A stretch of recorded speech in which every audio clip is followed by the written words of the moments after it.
Hi ඔන්න ඉතින් සතියකට පස්සේ අදත් අලුත් බ්ලොග් එකක් අරගෙන ආවා.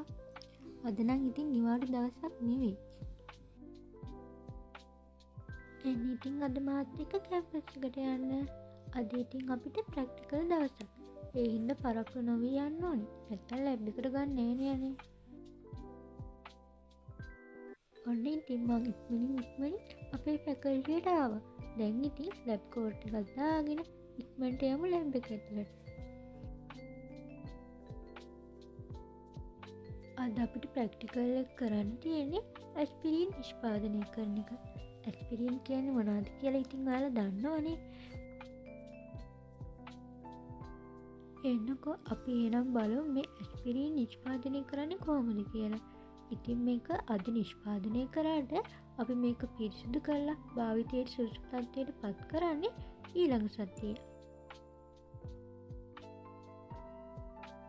අද කරන්නේ මූලික ක්‍රියාකාරකම් ටික විතරයි. මේ බෙහෙත් නිෂ්පාදනය කරන්න අපි යොදාගත්තා සැලිසිලික් ඇසිඩුයි ඇසිටික් ඇන්හයිඩ්‍රේට්. ඒ වගේම මේ ප්‍රතික්‍රියාවේ ශීඝ්‍රතාවය වැඩි කරන්න අපි උත්ප්‍රේරකයකුත් යොදාගත්තා. ඒ තමයි ෆොස්ෆරික් ඇසිඩ්. අපිට ඇතිවන ඔළුවේ කැක්කුමක් වුණ අවස්ථාවක් ඒ වගේම දතේ කැක්කුමක් වෙන අවස්ථාවලදී අපි මේ ඖෂධය බොහෝ විට පාවිච්චි කරනවා. ඒ වගේම හෘද රෝගීන් සඳහා මේ ඖෂධය බොහෝ විට භාවිතා කරනවා. මේ තියෙන්නේ අපි හදාගත්ත ෆයිනල් ඇස්පිරින් ප්‍රොඩක්ට් එක. මේකේ අපි තෙතමනේ ඉවත් කරන්න කාම රෝෂ්ණත්වයේ තියන්න ඕනේ. ඊට පස්සේ තමයි අපි මේක පිරිසිදු කරලා භාවිතය සඳහා සුදුසු මට්ටමට පත් කරන්නේ.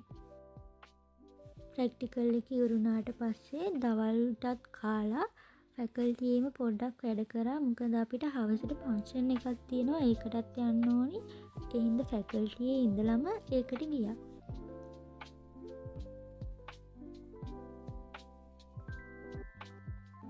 මේ තමයි මම පාඩම් කරපු ස්ටඩි ඒරියා එක. මෙතන හරිම නිස්කලංකයි ඒ වගේම හරිම ලස්සනයි.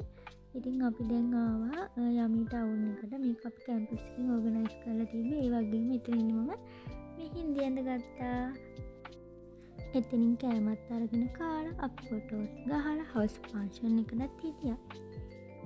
මුළු ජීවිතේ ඔය මෙකට කඳුලේ දුන්නේ මං ජීවිතේ ඔබ හින රජ කරවන්නයි.